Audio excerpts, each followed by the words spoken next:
Hello everybody, it's me, Nate, aka Devil Dog, and I'm back with another game review. This time I'm reviewing the just released Resident Evil 3 Nemesis remake. It was developed and published by Capcom and was released on April 3rd of 2020 for Microsoft Windows, the PlayStation 4, and Xbox One. Now, first off, to talk about Resident Evil. It is basically a really good, well-done remake from the ground up of the original game. Not exactly, no. It is still very, very good. I'm not going to get into details since most of you people have actually played the demo and you already know what you're looking forward to. But I do have to point out some major things with this game. First of all, it is great. It plays buttery smooth, and it is a lot more action oriented than the last Resident Evil 2 remake. However, they throw in the mix of the Nemesis rather early on, and while that is a great thing, there is one major flaw with it that I have to point out. Other than a short bit near the beginning of the game, after you fight him, which you'll have to fight him multiple times in different forms, after a certain point, he no longer stalks you like Mr. X did in Part 2. So, after you get to a certain point, you don't have to really worry about him appearing and running and chasing you down and all this other crap, and it makes it to where it's less nerve-wracking than what it should be, because up there, the first part, it's nerve-wracking as hell, because you never know where he's going to appear. He can jump around, he can grab you with his little tendril whip, he mutates other zombies and stuff, to where actually it's very well done. And if it was like this through the whole game, I would say that this is a 10 out of 10 title. But it's not that way, I'm afraid, because after a short period into the game, once you get to your first boss battle with him, after that point, it's only scripted moments where Nemesis will reappear throughout your adventure. So that right there is a big flaw in this title. Don't get me wrong, it is still great. It is still a fantastic game. But that's one thing that I think it loses the charm of the original RE3 over the fact that Nemesis really isn't that much of a problem after a certain point in the game. I mean, the boss battles are still epic. I think the boss battles in this are way, way better.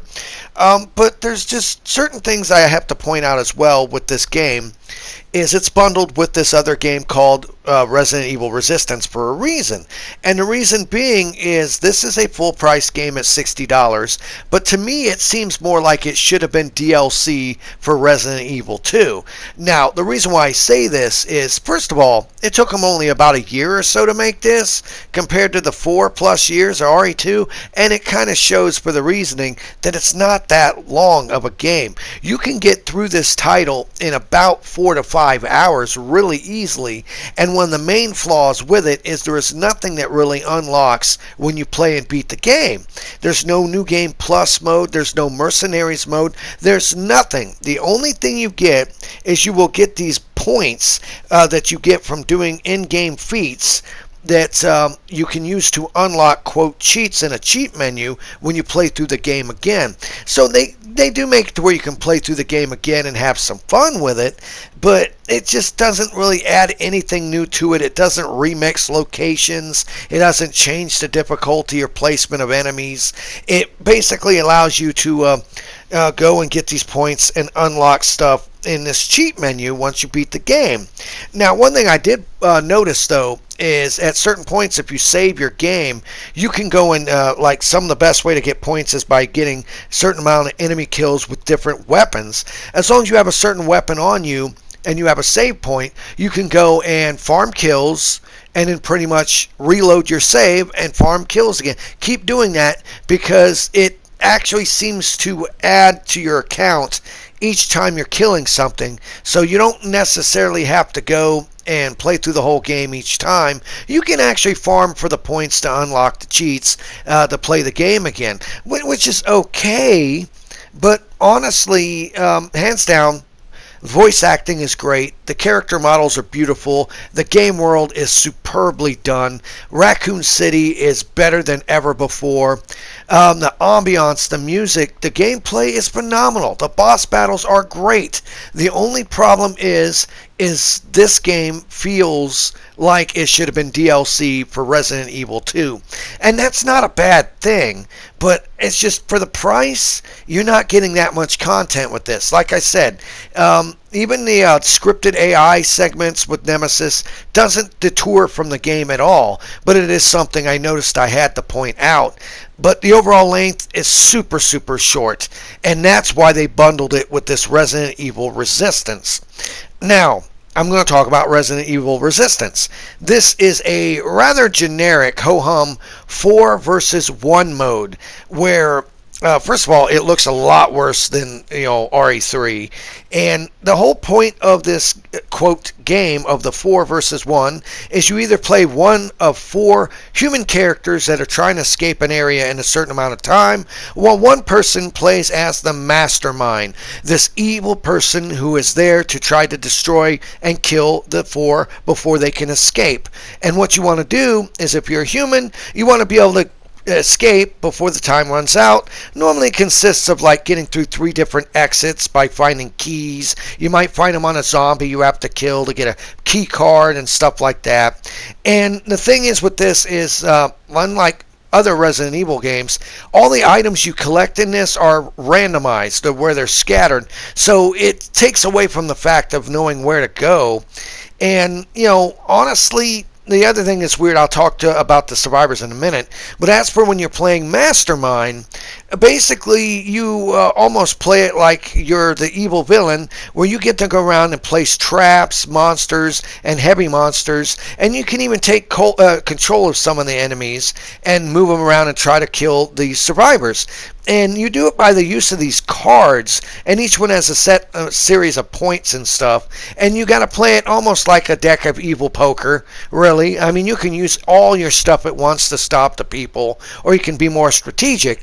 And honestly, it's fun, but it just doesn't quite get there in terms of overall quality. It seems like it was a good idea, but it ends up coming off like all these 4 versus 1 modes like you see nowadays, And the other thing I notice is when you're playing as like the survivors, there's no mini map. So you can pull up a full screen map to see where you're going, but the only real way is if you keep it on the screen so you know where you're going, and then it's blocking your view all the time, which that right there is just stupid. I do not know why they did it like that. Now, when you play Resistance, you'll start off by being able to play one of 6 different survival characters, and each one has character-specific class-based skills. A good example is, I forget her name, but, she's like a scouter, so she is able to highlight item locations on the map and also has heal sprays, while another person gets like unlimited ammo, which is stupid because it's very, very apparent in this game. There's lots of ammo everywhere.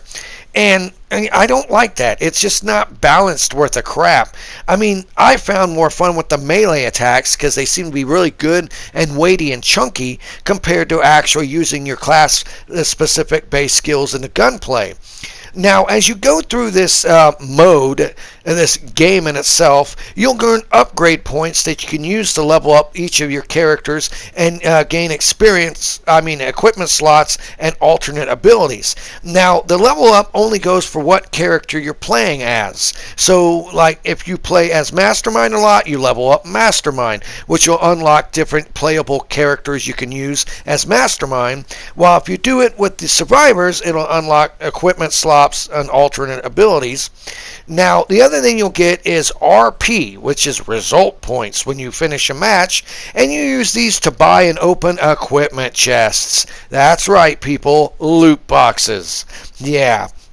Now, fortunately, you cannot buy result points with real money. But what you can buy, oh yes, as Microtransaction City, is you can buy boosters that will help progress you faster with your character of leveling them up. It's really, really not well done at all.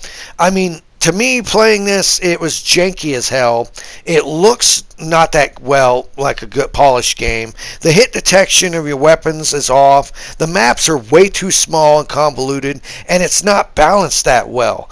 And honestly, I know why they did this. They realized for a full price game of $60 that even though Resident Evil 3 Nemesis Remake is superbly good, excellently done, it's not quite up there like the great Resident Evil 2 Remake. So they knew with the overall length of only being 5 hours long, they had to have something else with this title, and that's why it comes with this 4 versus 1 resistance mode.